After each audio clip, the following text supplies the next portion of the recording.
Discuss factors of deficit, balance of payment और balance of trade. वो factors जिनकी वजह से आपका बैलेंस ऑफ ट्रेड या बैलेंस ऑफ पेमेंट डेफिसिट में होता है, उसमें एक चीज होती है सब्स्टिट्यूट्स। सब्स्टिट्यूट्स आपके होते हैं जो आप इंटरनेशनल ब्रांड आप इंपोर्ट कर रहे होते हैं, उनके सब्स्टिट्यूट्स। तो जो चीजें आप इंपोर्ट कर रहे हैं उनके सब्स्टिट्यूट्स आप अगर अपने मुल्क में नहीं बना सकते या अवेलेबल नहीं है, तो आपकी इंपोर्ट्स बहुत ज्यादा हो जाती हैं। एक्सपेंसिव इंपोर्ट्स करके आपका जो करंट अकाउंट है या बैलेंस ऑफ पेमेंट है या बैलेंस ऑफ ट्रेड, वो डेफिसिट में जाता है। लेकिन अगर आप सब्सिडी बना सकें, उनके जो आप चीजें इंपोर्ट कर रहे हैं उनके नेमल बदल, उनके सब्स्टिट्यूट्स आप अपने कंट्री में बना सकें अपनी इकोनॉमी में, तो फिर आपका जो बैलेंस ऑफ पेमेंट है या बैलेंस ऑफ ट्रेड है वो बेहतर भी हो सकता है। एक ही फार्मूला है, आप चीजों को अगर सब्स्टिट्यूट्स उनके बना सकते हैं तो आपका balance of payment and balance of trade as well बेहतर होगा। लेकिन अगर आप नहीं कर सकते तो वो फिर वर्स ऑन होगा। दूसरी चीज है इंक्रीज इन पॉपुलेशन। जिस रेट से हमारी पॉपुलेशन कोई 2.1% के हिसाब से बढ़ रही है, पॉपुलेशन अगर आपकी इसी तरह बढ़ती जाए तो फिर आपका जारी बात है उसी पॉपुलेशन के हिसाब से आपने इंपोर्ट्स भी करनी है, आपकी जरूरियात भी बढ़ेंगी, खुराक की हैं, उसके अलावा हेल्थ की हैं, वेल्थ की हैं, आपकी हाउसिंग की हैं, हर तरह की जरूरियात आपकी बढ़ती हैं, मेडिसिन की जरूरियात बढ़ती। तो आपका बैलेंस ऑफ जो ट्रेड या पेमेंट है वो वर्स ऑन होगा अगर आपकी पॉपुलेशन इसी तरह बढ़ती जाती है। और अगर पॉपुलेशन को आप किसी हद तक कंट्रोल करते हो, तो फिर जारी बात है आपका जो पॉपुलेशन को कंट्रोल करते हो, इंपोर्ट्स को कंट्रोल करते हो, इनकम को बढ़ाते हो डोमेस्टिकली, तो देन आप ये एक्सपेक्ट कर सकते हैं कि आपका बैलेंस ऑफ पेमेंट या बैलेंस ऑफ ट्रेड जो है वो इम्प्रूव हो सकता है। उसके अलावा आपके जो रेवेन्यू है, रेवेन्यू ओरिएंटेड टैरिफ्स, आप वो टैरिफ लगाएं दुनिया पे जब आपकी इंपोर्ट्स हो रही हो, तो आप इस तरह के टैरिफ्स लगाएं चीजों पे कि गवर्नमेंट का रेवेन्यू बढ़े। जो गवर्नमेंट जो है टैरिफ लगाती है, तो इतना इफेक्टिव टैरिफ होना चाहिए। इफेक्टिव रेट ऑफ प्रोटेक्शन एक होता है, एक कॉन्सेप्ट होता है इंटरनेशनल ट्रेड में, इफेक्टिव रेट ऑफ प्रोटेक्शन। ये रेट ऑफ प्रोटेक्शन दो चीजों का नाम है, इसमें कोटा और टैरिफ होते हैं। तो आप उस तरह का कोटा लगाएं या उस तरह का आप टैरिफ इंपोज करें इंपोर्टेड कमोडिटीज पे कि मैक्सिमम गवर्नमेंट का रेवेन्यू बढ़े। आप इतना टैरिफ ना लगा दें कि चीजें इंपोर्ट ही ना हो सके और बाहर से जो लोग हैं वो चीजों को एक्सपोर्ट ही ना कर सकें टैरिफ से बचते हुए। और आप इतना भी टैरिफ ना कि वो जो है ना गवर्नमेंट का रेवेन्यू ही ना इकट्ठा हो।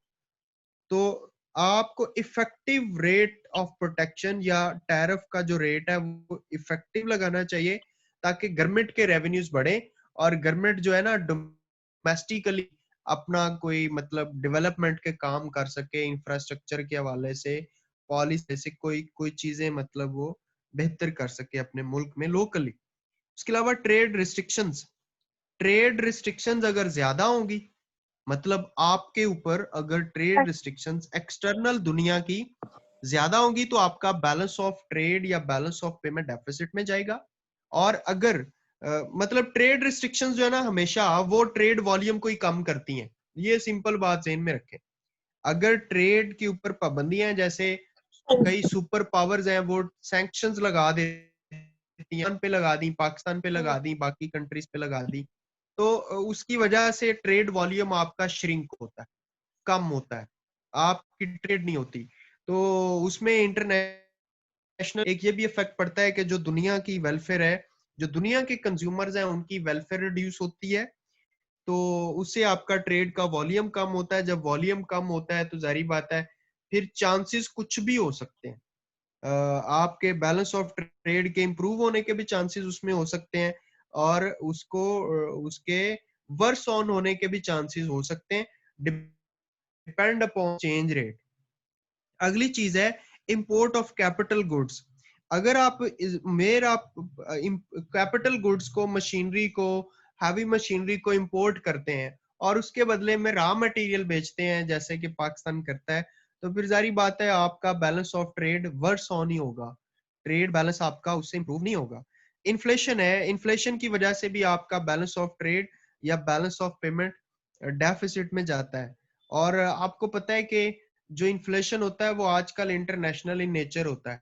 अगर एक मुल्क में इन्फ्लेशन है तो दूसरा मुल्क उससे लाजमी तौर पे मुतासर होता है, क्योंकि डोमेस्टिकली जो मुल्क महंगी चीजें बना रहा है तो जारी बात है बाकी ग्लोब को भी, दुनिया को भी वो महंगी चीज प्रोड्यूस करके देगा ना, वही कॉस्ट शिफ्ट होती है।